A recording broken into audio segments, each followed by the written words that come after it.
Hey everyone, James from TDB here. Today I am going to be talking about heat retention. I recently released an article on tdb.org, so go ahead, check that out, talking quite a bit about just, different devices, so Gaiwan versus teapot, how well do they retain heat, as well as experimenting a little bit with kettles and stuff like that. So just going to be talking through those experiments here. Used very, very basic equipment. I think experimenting and just measuring different things is definitely worthwhile for people because I think people just tend to assume, okay, pot, retain heat longer. And from my experience, just actually measuring things, that's not necessarily always the case. Of course, the experiments are going to be kind of limited in scope. I can't definitively say, for instance, that Yixing retains heat better. I think it's definitely going to depend on the material as well as just what we are versus just like the individual pots. Some are going to do different things to tea, but we can definitely measure things like pour time as well as how long does something stay hot. And I think that's valuable to do. I think it's interesting to do. And I think from what I could tell, people don't really do it. So basically, in doing these experiment, I measured things in a few different ways. And I repeated them a couple times just to be sure that the results were correct. So I would boil water. I'd always work from immediately boiling water, pour it into a Gaiwan, no tea in the Gaiwan, fill up the Gaiwan all the way, and measure what the temperature was like at immediately, and then I would do it again, measure what the temperature was like at 1 minute, and then at 5 minutes. So this is something that I did back in 2019 too, but I wanted to repeat them, and I kind of followed the same interval structure as far as like 0 minutes, 1 minute, and 5 minutes. Basically wanting to determine, okay, let's see where the temperature starts, if there's any heat loss at the beginning, but also we want to determine how quickly you're losing heat after 5 minutes, let's say. And so interestingly, the results were a little bit different than 2019. And I'll talk about my theories about why that might be the case. But I found that these Gaiwans, basically, even though they're small and stuff, retained heat approximately as well as the Yixing pot that I was testing, as well as my big blue pot. So when I did this back then, I used a different Yixing pot and a different big blue pot. And those actually retained heat a little bit better than the Gaiwans here. These Gaiwans performed exactly the same as they did in 2019.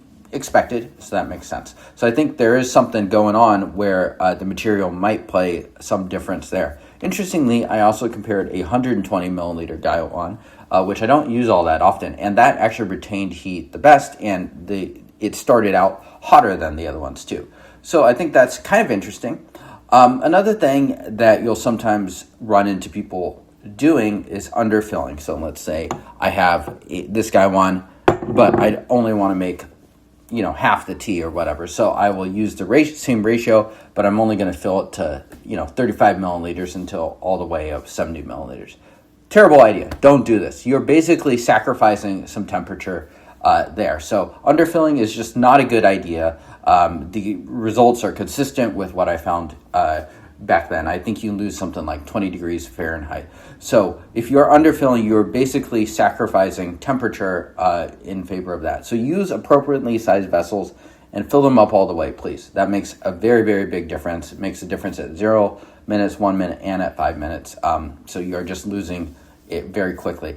So I think there's definitely going to be some differences in terms of heat retention as far as vessel goes, but you're going to have to measure those. Another thing I wanted to test too is one thing I've heard is that some people suspect electric kettles actually boil at a little bit lower temperature. Now, of course, this could vary per electric kettles. One reason why I bought this, though, is I did some research and people said that this actually went to a full boil. So I tested that. I compared it with both a different electric kettle that we have that's not a gooseneck, as well as just water straight from the stove. Everything was very consistent. The water stayed hot to start with. I've also heard people say that perhaps the water will boil a bit more if you remove the top and then boil the water that way. Didn't find any difference whatsoever there, even if I let that thing hang out boiling for quite some time. So the pot my kettle seems to be performing as expected. So that was fairly good news to get there. And let's see, the last thing I wanted to cover too was pooling water. So what is pooling water? Well, basically you would have something like a gaiwan or a pot, and you would have some sort of thing that could hold water, and you pour hot water into that, and then you let the gaiwan sit in that. The idea of it is pretty straightforward. You basically want to keep your gaiwan hot for longer. Does this work? Yes, it does. It works pretty well, but the trick is you need to do it immediately. So I did 2 experiments here. One is I poured this into basically a small bowl immediately, and then poured the water into the gaiwan, and it made a difference. The water was indeed a bit hotter in the gaiwan. The second experiment I did is I poured the water into the bowl, and then I waited for 10 minutes.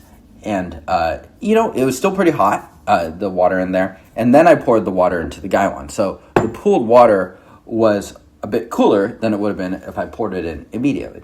So what did I find? Well, I found that indeed there was a big difference. And in fact, you lose heat quicker because presumably actually, I'm going to let someone that knows the science and can explain it more, explain why that would be the case. But basically, we lose heat faster than we would just a normal gaiwan if the water that is pooled and it's sitting in is not just immediately poured. So you cannot get lazy. If you're going to pool water, you want to be pooling it and then brewing immediately rather than pooling, letting it sit for a while and then doing it, because that's actually going to work against keeping the vessel hot, so the gaiwan or the pot hot.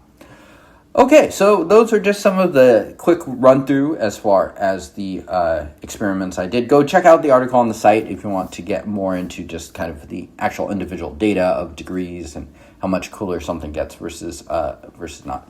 So thank you all for tuning in. I will see you all next time. Cheers.